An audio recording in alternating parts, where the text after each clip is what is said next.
بسم اللہ الرحمن الرحیم نحمدہ و نصلی علی رسولہ الکریم۔ صحیح البخاری کتاب الوضو باب من لم یتوضا من لحم الشاة والسویق، یعنی جو شخص بکری کا گوشت اور ستو کھا کر وضو نہ کرے۔ اس باب کی ابتدا میں حضرت امام بخاری رحمہ اللہ نے لکھا ہے کہ حضرت ابو بکر، حضرت عمر اور حضرت عثمان رضی اللہ عنہم نے گوشت کھایا اور وضو نہ کیا۔ حدیث نمبر 207۔ حضرت عبداللہ بن عباس رضی اللہ عنہما سے روایت ہے کہ رسول اللہ صلی اللہ علیہ وسلم نے بکری کا شانہ کھایا، پھر آپ نے نماز پڑھی اور وضو نہ کیا۔ اگلی حدیث 208 ہے، جو جعفر بن عمر بن امیہ نے اپنے باپ سے روایت کی کہ انہوں نے رسول اللہ صلی اللہ علیہ وسلم کو دیکھا۔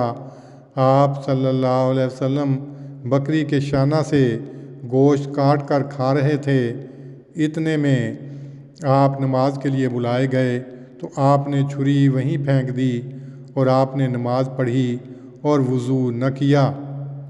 ان احادیث کی تشریح میں لکھا ہے کہ امام بخاری نے 3 باب یکے بعد دیگرے باندھے ہیں۔ پہلے کا مضمون یہ ہے کہ حضرت صلی اللہ علیہ وسلم نے بکری کا گوشت اور ستو کھائے اور وضو نہیں دہرایا۔ دوسرے کا مضمون یہ ہے کہ آپ نے ستو کھا کر کلی کی اور وضو نہیں دہرایا۔ تیسرے کا مضمون یہ ہے کہ دودھ پیا اور کلی کی اور فرمایا اس میں چکنائی ہوتی ہے۔ خلاصہ یہ کہ ایسا کھانا پینا جس میں چکنائی ہو یا جس کا اثر منہ میں باقی رہتا ہو، جیسے ستو اور دودھ، تو اس کے بعد کلی کر کے نماز پڑھی جائے۔ یہ ان آداب طہارت میں سے ہے جن کا تعلق وضو اور نماز کے ساتھ ہے۔ پہلے باب کی حدیثوں میں گوشت کھانے کے بعد وضو نہ کرنے کا ذکر ہے، اور اس کے بعد کے 2 بابوں میں جو روایتیں ہیں ان میں جہاں وضو کی نفی ہے وہاں کلی کرنے کی صراحت ہے۔ اس لیے اصول منطق کی بنا پر یہ مسئلہ ثابت ہوا کہ کھانے کے بعد کلی کر کے نماز پڑھنی چاہیے، کیونکہ پہلی روایتیں صرف یہ بتلاتی ہیں کہ آپ نے وضو نہیں کیا، یہ نہیں بتلاتی کہ آپ صلی اللہ علیہ وسلم نے کلی بھی نہیں کی، اور بعد کی روایتیں یہ ثابت کرتی ہیں کہ آپ نے نہ صرف کلی کی بلکہ کلی کرنے کی وجہ بھی بیان فرمائی۔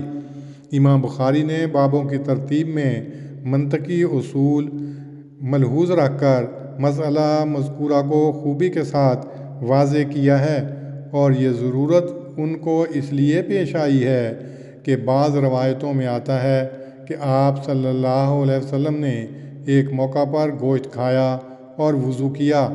ایسی حالت میں کہ آگ سے پکا ہوا کھانا کھایا جائے تو وضو کر لینا چاہیے۔ یہ لوگ آپ کا پہلا عمل درآمد منسوخ سمجھتے ہیں اور آگ سے پختہ اشیاء کھانے سے وضو دہرانا ضروری قرار دیتے ہیں۔ امام بخاری رحمہ اللہ نے باب کے عنوان میں خلفائے راشدین کا عمل درآمد پیش کر کے ان کے اس خیال کا رد کیا ہے۔ حضرت صلی اللہ علیہ وسلم نے فرمایا، علیکم بسنتی و سنت خلفائے راشدین۔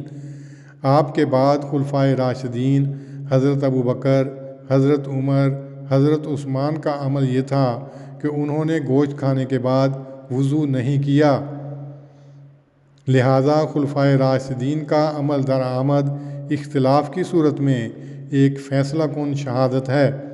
حضرت جابر کی مشہور روایت اس باب میں واضح ہے، اور یہی مذہب جمہور کا ہے۔ امام بخاری نے باب کے عنوان میں لحم الشاة یعنی بکری کے گوشت کی جو تخصیص کی ہے تو یہ اس لیے کہ امام احمد بن حنبل رحمہ اللہ اور بعض شافعی اہل حدیث نے اونٹ کا گوشت کھانے کے بعد وضو ضروری قرار دیا ہے۔ ان کے اس خیال کی بنا مسلم کی ایک روایت ہے اور وہ اسے مستحب سمجھتے ہیں، اس خیال سے نہیں کہ گوشت کھانے سے وضو ٹوٹ جاتا ہے، بلکہ مشار الیہا روایت کے احترام کو مد نظر رکھ کر امام بخاری رحمہ اللہ نے لحم الشات کی تخصیص کر کے اونٹ کے گوشت کے متعلق خاموشی اختیار کی ہے، اور امام مسلم کی روایت مذکورہ ان کی مقرر کردہ شروط صحت کے مطابق نہیں ہے، بلکہ اس تخصیص سے ضمناً اس کی تردید ہی معلوم ہوتی ہے۔ اللہم صلی علی محمد وعلی آل محمد کما صلیت علی ابراہیم وعلی آل ابراہیم انک حمید مجید۔